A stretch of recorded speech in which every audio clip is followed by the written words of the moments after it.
Hey kids, and welcome to another episode of Comically Speaking. I'm going through some comic books here. This one I believe is like 1975, 76. I'm just going to be going through the adverts. That was a Hostess Cupcake ad. And let's take a look at some of these. These are what patches for 99 cents each. What's a Playboy patch doing in a comic book? That's interesting. They're starting early. There's some more of them, but those are cartoon characters and comic book characters. And let me see what else we've got here. We've got looks like iron-on transfers. Pretty reasonable, even though those didn't last more than 2 or 3 trips through the wash. Here's some interesting stuff here. Card tricks and things like that. This is the stuff that I used to pour through. Now they have somewhere around here. They have X-ray specs. Oh, they have the Joy buzzer, the magic light bulb. We used to have one of those for Mr. Fester or Uncle Fester. Come on. Let me see what else we've got here. Like I said, this is like mid 70s. Now, this is an ad you're going to get a lot here. Sell Grit. I guess Grit is this family newspaper, something like that. I don't know anybody. I've never even seen an issue of that. I think that was just you send money, they send you a crappy newspaper, and you lose your $5 or whatever it cost. There's some more stuff here. There's those, I think, X-ray specs again. Lots of interesting little odd things there. Now, this is Walt Disney Comics. Now you can see that a lot of these comics that I'm going to be showing, they aren't in the best condition. I mean, I paid 50 cents or a buck each for them. Excuse me.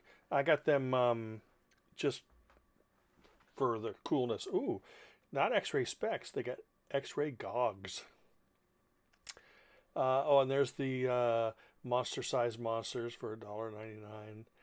And this Wild Rider looks like it was a similar to the Evil Knievel stunt cycle, except it wasn't Evil Knievel. And I used to have this, the $6 million man. You look through a hole in the back of his head. Now you think of it, they should have just called it the John Kennedy doll. Here is World's Finest. This is, I think, a 12 center. I think it's Batman and Superman, or was it? Let me see. This is 67. And then going through the ads here. You can pause the picture and look closer there. It would just take me forever to go through this and read everything to you. That Binky, I think, was kind of like an Archie type thing. And there's Palisades Park or Palisades Amusement Park. I wonder if this was like a regional pressing, because I wouldn't have been able to go to Palisades Park here in Southern California. There's an ad for a 80-page Lois Lane comic book. And there is, it's a 2-page spread, an advertisement for the Major Matt Mason action figure. Both my brother Mike and I had Major Matt Masons. We didn't have a lot of the, or if any, of the extra stuff like the ships and all the the capsules and the lunar this, lunar that. But we had the figures, the action figures, and are they advertising muscles here? Or are they advertising briefs? A little awkward there. How to do strongman tricks without strength. Oh, I must have ordered that.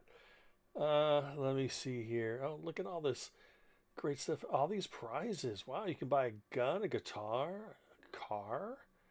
Fascinating. There's an album title, Guns, Guitars, and Cars. And I know 9 people, so I wouldn't be able to get that. But that's coin collector special.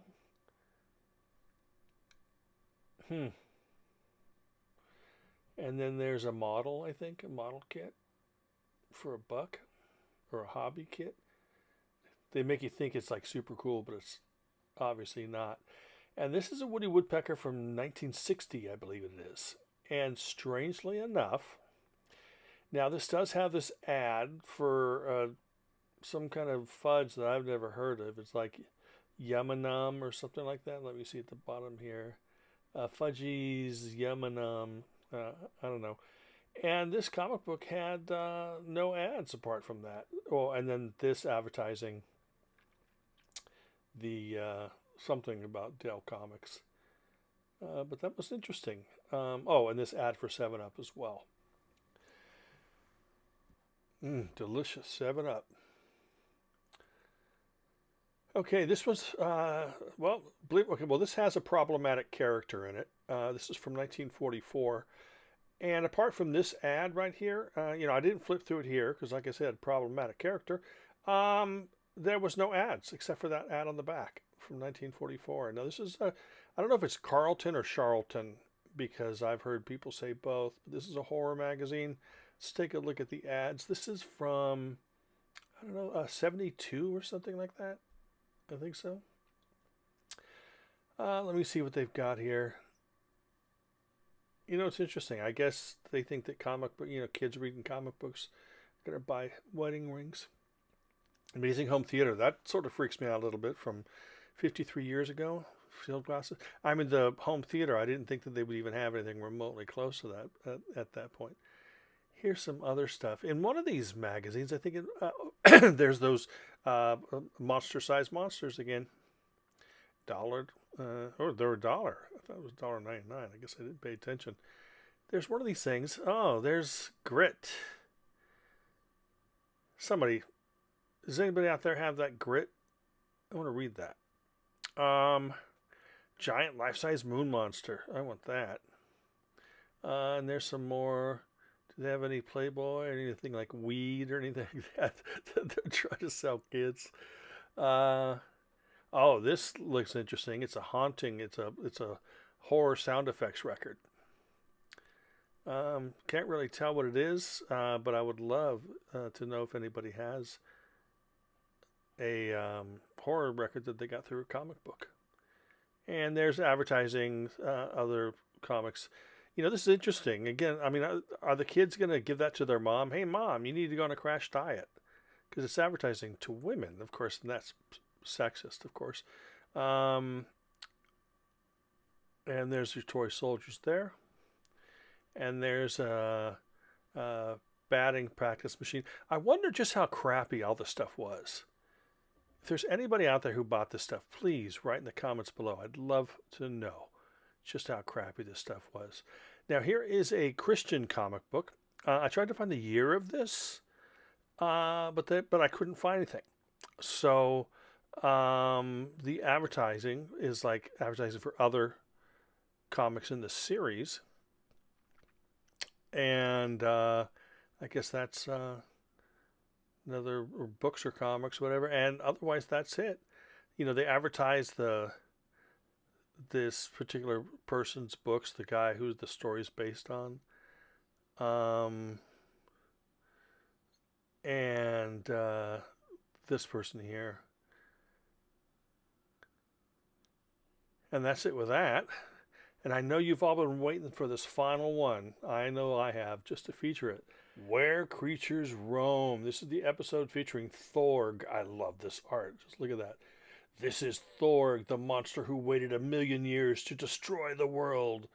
I warned you not to awaken Thorg. It's too late. It's too late. Oh, fantastic. So I guess for a toy car, Mattel.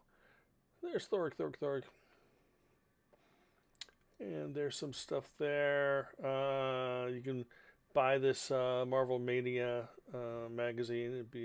Now I'm trying to figure out, are they adding 3 inches onto her chest or his chest? Or I don't know if this is supposed to be for guys who want to be muscle guys and then carry hot women, or hot women who want to be carried by muscle guys. And then there's some more stuff there. What is this, another Grit thing?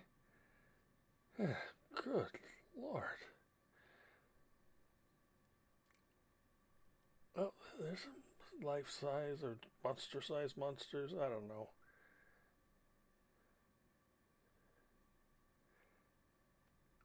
So it seemed like some of these had a lot more ads, whereas I think we saw the in the 40s to the 60s, they weren't really doing a lot of ads. Now this is like, don't be fat, be taller. Too skinny? I mean, this is confusing for kids. Mom, what am I? What am I? Mom, I want a guitar. Electric guitar. Whoa,